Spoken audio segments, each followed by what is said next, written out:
Have you ever wondered what really happens in the first moments after death? We often speak of death in terms of endings of final breaths, of last goodbyes. But what if I told you that death is not an end at all? What if it is merely a doorway, a transition into something deeper, something far beyond what we know in the realm of the living? This is the story of what happens when the soul leaves the body, of what unfolds in the stillness that follows the final breath.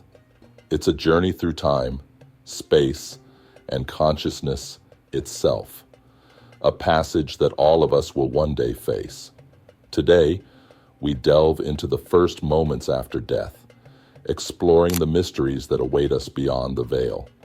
From the moment the body falls still to the encounters with light, shadow, and the otherworldly guides, this is the truth of what really happens when we pass from life into the unknown. Across cultures and civilizations, the moment of death has been shrouded in mystery, regarded as one of the most significant transitions in human existence.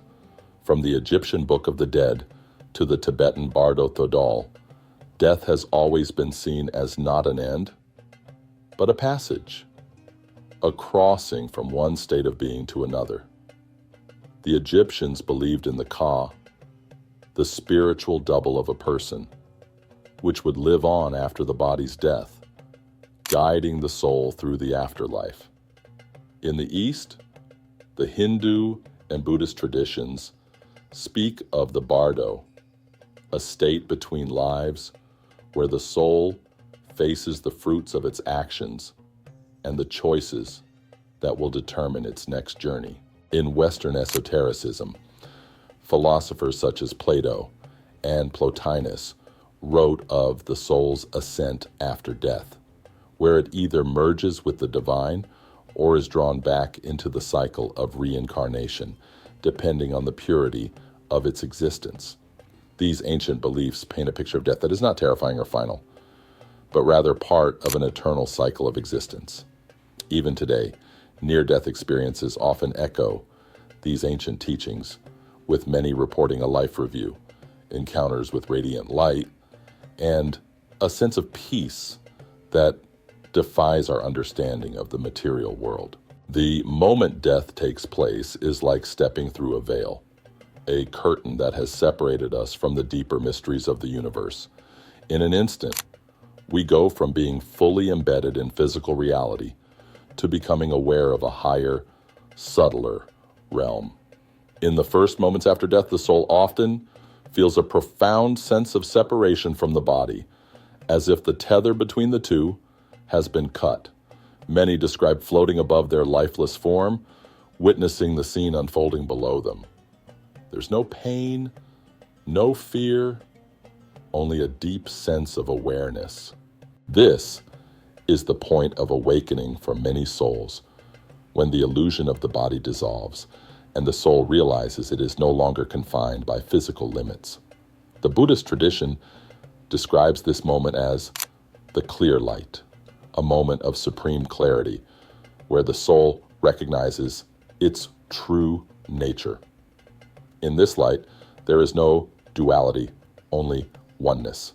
And then there is the tunnel of light, a phenomenon described across cultures and seen in near-death experiences worldwide. In ancient Egyptian texts, this is called the pathway of radiance, and in Tibetan Buddhism, it is the bridge of light. Souls are drawn towards this radiant light, which seems to beckon them forward towards something beyond comprehension. Some see it as a doorway to the divine, while others experience it as the cosmic source, the very essence of creation, calling them home. But the journey does not end there. As the soul crosses this threshold, it is met by what is often called a life review, an encounter with the moments of its own existence played back in panoramic clarity. Every thought, every action, and every intention is revealed. But here's the mystery. This review is not just an observation. The soul experiences these moments from the perspective of others, seeing through their eyes, feeling their emotions, living their experiences in a way that transcends the self. But where does the soul go after this profound review? What happens next when the light fades and the soul faces its choices? The answer lies in the deeper understanding of the soul's path and its karmic history. In the ancient teachings of Tibetan Buddhism, the soul enters the bardo, a state of in-between existence. This is a time of decision when the soul faces a choice to return, to evolve, or to transcend. The soul is met with visions, some light, some dark. If the soul is pure, it will pass into higher realms, where it can join with spiritual beings or reunite with the source of all life. If it is bound by attachments, it may become lost in the lower astral planes, wandering in confusion and sorrow. But there is more. In the Hindu tradition, after the soul leaves the body, it undergoes a process of judgment where it must face the consequences of its actions in life. This is not punishment, but rather a reflection, a moment when the soul sees the full extent of its karma and the impact it has had on the world and others. Some souls move swiftly towards reincarnation, while others are given the opportunity to evolve before taking the next step. Ancient cultures have always believed in the role of guides in this journey. The Egyptians had Anubis, the god who led the dead through the underworld, while the Greeks spoke of psychopomps, spirit guides who escorted souls to the afterlife. Many modern near-death experiences confirm the presence of these beings, luminous figures, ancestors, or even figures from the soul's past who offer guidance and protection in the unknown. In this state, the soul must make a final decision. It must decide whether to reincarnate, to return once again to the physical world in a new form, or to break free from the cycle entirely and merge with the infinite.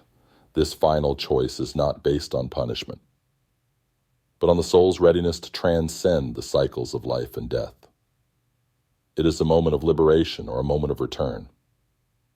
The soul's path is shaped by its choices, its growth, and the clarity it has achieved. Death is not the end. It is simply the beginning of another chapter in the eternal journey of the soul. What we face in the first moments after death depends on how we have lived, the clarity we've cultivated, and the attachments we've released. In the end, it is not death that is to be feared. It is the unpreparedness that causes suffering. By embracing the mysteries of death, by learning to die while we are alive, we can face the transition with grace, peace, and awareness. And so, we return to the question, what happens after death? Perhaps the real answer is not what happens after we die, but rather how we live now. As we learn to live consciously, we learn to die consciously, and in that knowing, we find the eternal peace we seek. Thank you for watching. If you found this video meaningful, don't forget to subscribe and hit the bell for more spiritual insights. Until next time, may you walk in harmony with the universe.